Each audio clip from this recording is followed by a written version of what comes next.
New Marvel Snap season, and not just one, but two new impactful card releases. Let's go ahead and dive into the details of what folks are using to race back to Infinite. My Jeff picks this week are the two different decks that I personally use for the bulk of my climb back to Infinite, starting off with Pixie Hope Summer's Moon Girl Double Up. Utilizing Moon Girl to slam down not just one, but two She-Hulks on the final turn of the game has always been one of my favorite strategies in Marvel Snap, and Pixie allowing us to shuffle around the costs in our deck means that we can also threaten to double up something like Doctor Doom or Magneto and play out both copies of these incredibly powerful 6 drops on the last turn at an incredibly reduced rate.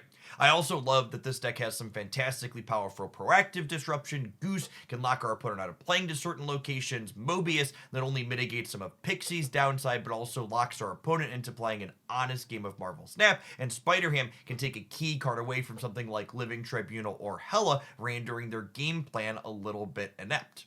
Lastly, Hope Summer really smooths out some of the draws in this deck. Her extra energy on turn 5 can let us play out both Doctor Doom and Magneto over those last 2 turns of the game, or we can simply pass, soaking up 6 points of energy on turn 5, allowing us to slam She-Hulk and either of our other 6 drops on the last turn of the game in a way that's going to be difficult for our opponent to completely predict. My second just pick this week is a Bast Pixie Brood that took me from the mid 80s all the way up to 100. This deck has a fantastic mix of proactive numbers thanks to Bishop, Hitmonkey, Mysterio, and a plethora of 1 energy cards letting us put extra stats into play with the deck's namesake Bast, as well as a dash of powerful disruption, with Valkyrie acting not only as a card that can chop down a large threat on the opponent's side of the board, but she can also bring up our little cards in the lane where she's deployed to. Pixie is a card that can kind of supercharge this deck, giving you 1, 2, or 3 energy Iron Man and Valkyrie in a way that's very difficult for your opponent to predict and keep up with. But in the games where she doesn't show up or she has a middling effect, this deck is still functional, since the Bishop, Hitmonkey, Bast core in tandem with Mysterio can put out a lot of stats on its own, even without needing to cheat on energy requirements. Moving into our high potential category for the week, we have deck lists that have really promising stats so far on the Untap tracker, but have smaller sample sizes, so take them with a grain of salt. We kick things off with a Dracula dump deck featuring Pixie. I think this archetype is an excellent candidate to try and slot our latest card release into, because it's always played a variety of cheap 1 energy cards to dump on that final turn of the game, in tandem with powerful 6 energy cards that you're looking to discard to Dracula. You have lots of fantastic draws. You're going to shuffle that 1 energy cost up onto an Infinite or a She-Hulk and get to put lots of points into play in a way that's going to be difficult for your opponent to predict. This deck list also gets to play fantastic proactive disruption in Armor and Cosmo, and obviously Mobius not only disrupts your opponent, but it also makes sure that any cards that you have that Pixie increases the cost on stay at their lower rate still. Our second high potential deck list this week is Hope Summers powered Silver Surfer. In my opinion, Hope does a fantastic job of solving one of the prime issues Silver Surfer frequently had, which is getting enough 3 energy cards into play in order to win the game with. Hope on turn 3 or on turn 4 with a 1 energy play lets you play 2 3 drops out on turn 5, and then on turn 6 she can even afford you the flexibility to play Silver Surfer alongside Absorbing Man to get double Surfer bonuses across all your 3 drops. It's worth noting that there are a lot of variations of Hope Summer Silver Surfer that have very reasonable stats. This particular one caught my eye because I really like the technology of including Black Swan in it, so that way your Nova as well as Dakin's Maramasa Shard on the final turn of the game can be completely free, making it really difficult for your opponents to know exactly how many stats you're going to be putting out and where. Moving into our top performing decks for people climbing back to Infinite per Untapped.gg metrics, we kick off with some classic She-Naut today.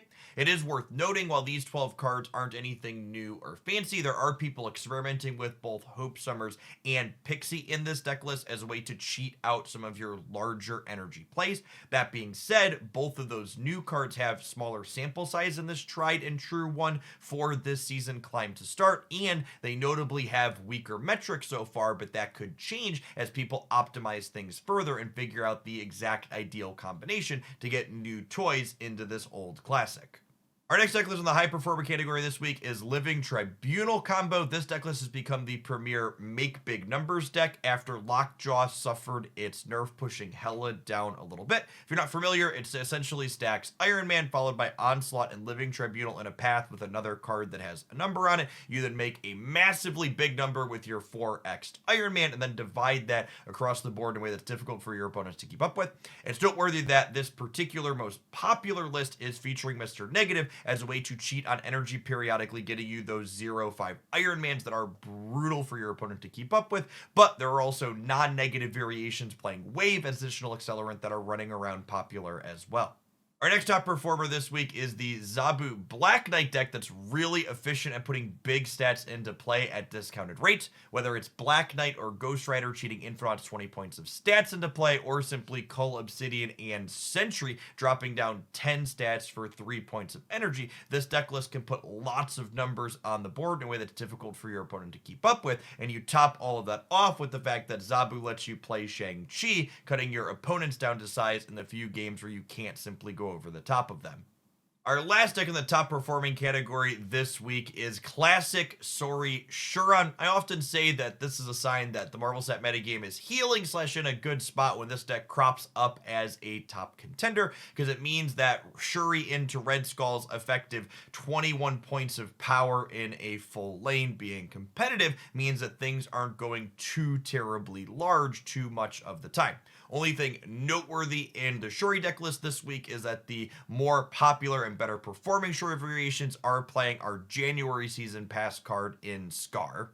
Moving along to our most popular decks category per Untapped.gg metrics, we kick things off with Hope Summers variations featuring this Angela Elsa Movers package, as I like to refer to it as. Essentially, this deck list builds up a single path ending in cards that can move out of that path, such as Nightcrawler, Jeff, Vision, or even Kitty Pryde, to let you trigger all three of our gals multiple times over the course of the game, and then spread out the value that their triggers generate all across the board.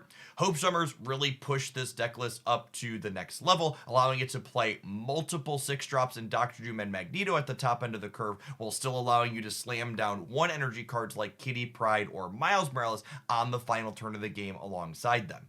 This archetype is definitely still developing and being optimized. There's a lot of variations of it finding success. Most notably, there are builds playing a heavier movers package featuring Kraven as well as Silk as additional ways to generate value from your cards moving around the board. There are also people leveraging other powerful and toxic tech cards like Shang-Chi and Alioth at the top end of the curve to chop down your opponent's game plan when your own isn't strong enough. Our second most popular archetype per Untapped.gg metrics is the Discard Collector deck, holding over from last season with our previous card releases in Corvus Glaive as well as Proxima Midnight. I think it's a sign that the format's got a lot going on in it, a lot of different ways that you can build these decks. There's still a lot of variation in what these discard builds are looking to do. However, it is noteworthy that these MODOK variations featuring Dracula and Proxima Midnight are definitely stand out in the performance category among them currently. Finally, to close out this video in the popular decks category, we have the Galactus Clutter deck as the third most popular deck on the Climb Back to Infinite per Untapped.gg metrics. Throw some goblins across the board, Annihilus of Void, put your opponent in a squeeze between an Alioth and a Shang-Chi, or threaten to blow away the board with the Galactus to boot, and you've got an incredibly flexible, toxic, and powerful pile of cards.